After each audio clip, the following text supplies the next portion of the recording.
All eyes on Himachal मुस्लिम कल से social media पर ट्रेंड हो रहा है। आखिर क्यों देश भर के मुसलमानों की नज़रें हिमाचल के मुसलमानों पर है? क्यों देश भर के मुसलमान एक होकर हिमाचल प्रदेश के मुसलमानों के लिए, वहां रह रहे मुसलमानों के लिए आवाज़ उठा रहे हैं? और दूसरी बात यह कि जिस मोहब्बत की दुकान का ढिंढोरा राहुल गांधी और कांग्रेस पीटती है, क्यों वो हिमाचल प्रदेश के मुसलमानों के लिए अपनी दुकान बंद करके बैठी है? आज के इस वीडियो में दोस्तों इन्हीं सवालों पर चर्चा करेंगे। आपको हिमाचल में जो मुसलमानों के साथ हो रहा है वो दिखाएंगे। हिंदू संगठनों ने कैसे देवभूमि को अशांत कर दिया है, मुसलमानों को जय श्री राम कहने के लिए खुलेआम कह रहे हैं, और इन सब के बावजूद कैसे कांग्रेस ने अपनी आंखें बंद करके रखी है, अपनी आंखें मूंद के रखी है, अपनी मोहब्बत की दुकान मुसलमानों के लिए बंद करके रखी है। चर्चा करेंगे दोस्तों इस पर, इसलिए वीडियो में लास्ट तक बने रहिएगा और पूरा वीडियो देखिएगा और समझिएगा दोस्तों मेरी एक एक बात को, क्योंकि ये चीज़ें जो चल रही है वो हर एक मुसलमान को समझना और देखना ज़रूरी है। सिर्फ मुसलमानों को ही नहीं, हिंदुओं को भी समझना होगा ये राजनीति का खेल जिसमें वो फंस रहे हैं। आदाब, नमस्कार, मेरा नाम है मिसबा खान और आप मुझे द पिलर इंडिया पर देख रहे हैं। इन दिनों हिमाचल प्रदेश का हाल किसी से छिपा नहीं है। हिमाचल के संजौली इलाके की मस्जिद को लेकर उठे विवाद ने एक शांत प्रदेश में सांप्रदायिक तनाव पैदा कर दिया। हिंदू संगठनों ने वहां ऐसी रैलियां निकाली जिसमें नफरती नारे गूंजे, नफरत से भरे नारे गूंजे। दोस्तों, हिंदुस्तान में रहना होगा तो जय श्री राम कहना होगा, जैसे नारों के जरिए मुसलमानों को डराने का प्रयास हो रहा है। लेकिन जिस कांग्रेस की सरकार हिमाचल प्रदेश में है, जो कांग्रेस अल्पसंख्यकों की बात करती है, आज उसके मुंह से एक शब्द नहीं निकल रहा है। इसलिए अब मुस्लिम समाज सोशल मीडिया पर कांग्रेस पर सवाल उठा रहा है। एक्स पर all eyes on Himachal Muslim trend कर रहा है। सोमवार दोपहर 3 बजे तक एक्स पर 60,000 से ज्यादा लोग इस हैशटैग के साथ पोस्ट कर चुके थे। इस हैशटैग को क्यों ट्रेंड कराया गया, ये समझने के लिए दोस्तों, ये समझाने के लिए आपको कुछ वीडियो और खबरें दिखाना चाहती हूँ जो हिमाचल प्रदेश से आई हैं। सबसे पहले ये वीडियो देखिए और उसमें क्या नारे लगाए जा रहे हैं वो ध्यान से और गौर से सुनिए।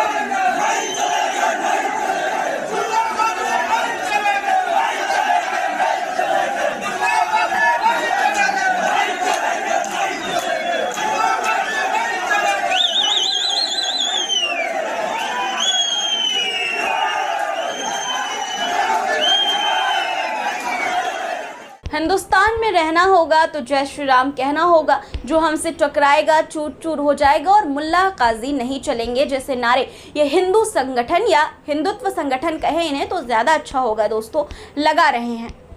आप प्रदर्शन कर रहे हैं एक मस्जिद को अवैध बताकर उसे तोड़ने के लिए। ठीक है, करिए प्रदर्शन, हम मुसलमानों को कोई एतराज़ नहीं है आपके प्रदर्शन से।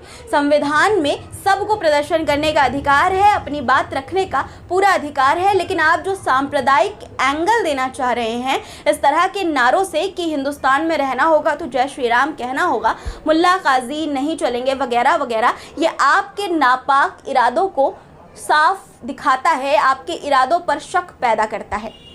क्यों कहना होगा भाई जय श्री राम? क्यों? क्या हिंदुस्तान सिर्फ आपका है?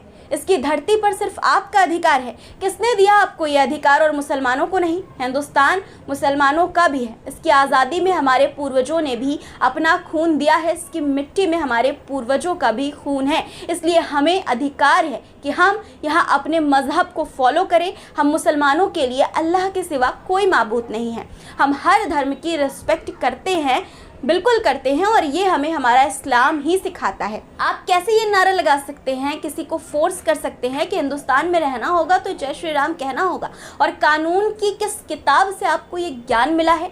और आप हिंदू संगठन, दोस्तों ये हिंदू संगठन या हिंदुत्व संगठन के लोग सिर्फ मुसलमानों को ही नहीं बल्कि हिंदुओं को भी अपने निशाने पर ले रहे हैं, उन्हें भी अपना निशाना बना रहे हैं। ये खबर देखिए आप, हिमाचल प्रदेश की है।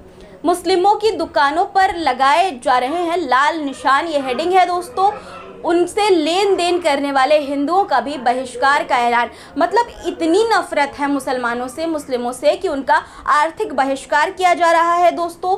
उनसे सामान खरीदने को मना किया जा रहा है। और अगर कोई पढ़ा लिखा समझदार हिंदू इन हिंदू संगठनों की बात में नहीं आता तो ये लोग उसे भी धमकी दे रहे हैं, धमका रहे हैं कि अगर कोई हिंदू मुसलमान की दुकान से लेन देन करता है तो उसका भी बहिष्कार किया जाएगा। अब आप खुद सोचिए दोस्तों, ये लोग किसके सगे हैं?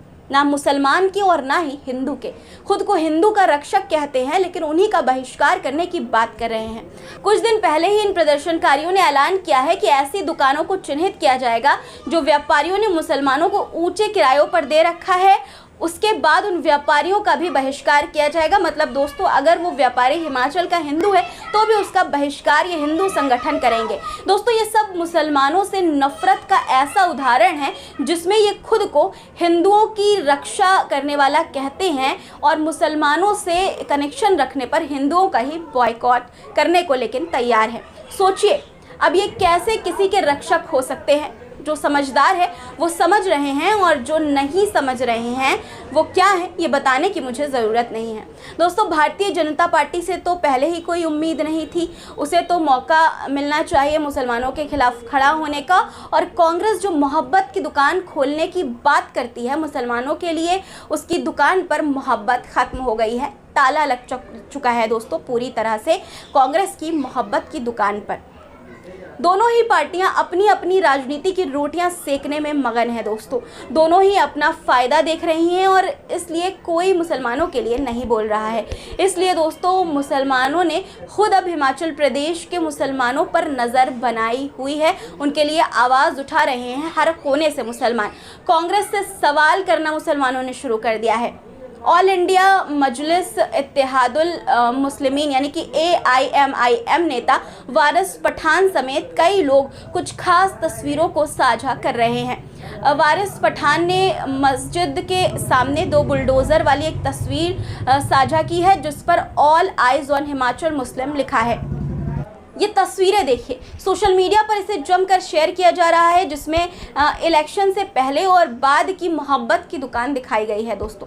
इलेक्शन से पहले मुसलमानों के लिए मोहब्बत की दुकान के दरवाजे पूरी तरह से खुले हैं, लेकिन इलेक्शन के बाद मुसलमानों के लिए ये दुकान बंद हो गई है। यहाँ पर मोहब्बत ख़त्म हो गई है। इन तस्वीरों को शेयर करते हुए लोग कह रहे हैं कि आइए हिमाचल में मुसलमानों के खिलाफ चल रही साजिश के खिलाफ आवाज़ उठाएं।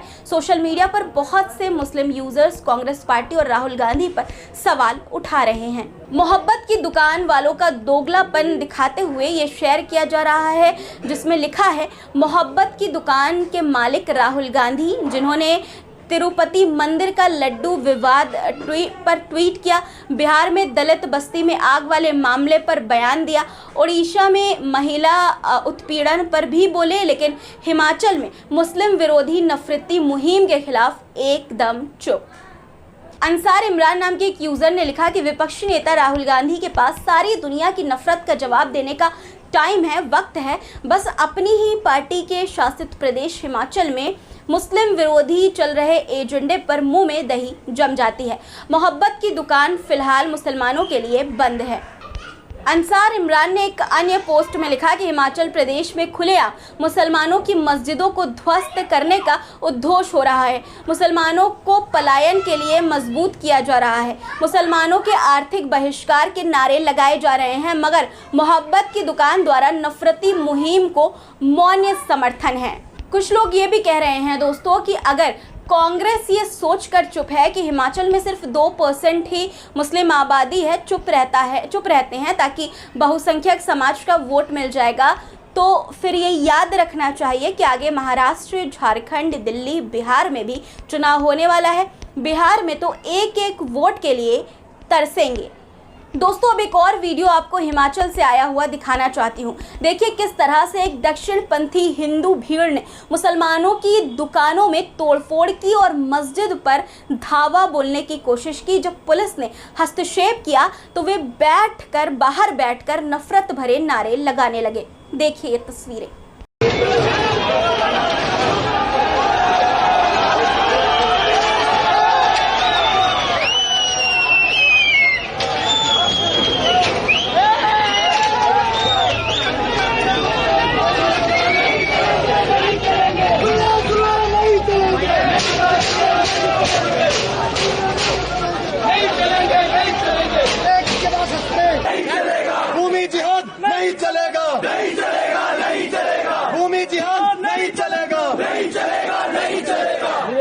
जल्दी है ग्राउंड में।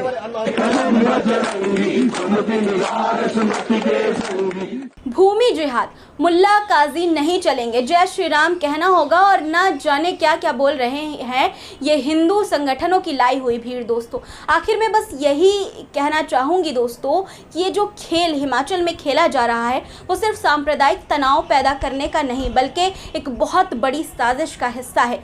ये एक सोची समझी रणनीति है जिससे अल्पसंख्यकों को हाशिए पर ढकेला जा रहा है और इससे न सिर्फ मुसलमान बल्कि देश का सामाजिक ताना बाना भी खतरे में पड़ गया है।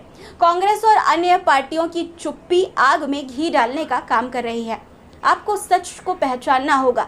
हर धर्म और जाति के लोग इस साजिश को समझें और इसके खिलाफ एकजुट होकर खड़े हो जाएं। जैसा कि उत्तर प्रदेश के मुख्यमंत्री योगी आदित्यनाथ कहते हैं, बटोगे तो कटोगे।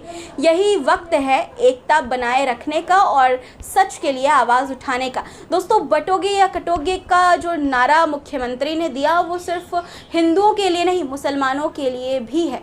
इसलिए दोस्तों एकजुट रहिए, बटिए मत, आवाज़ उठाइए, मिलकर आवाज़ उठाइए। धन्यवाद। जय हिंद।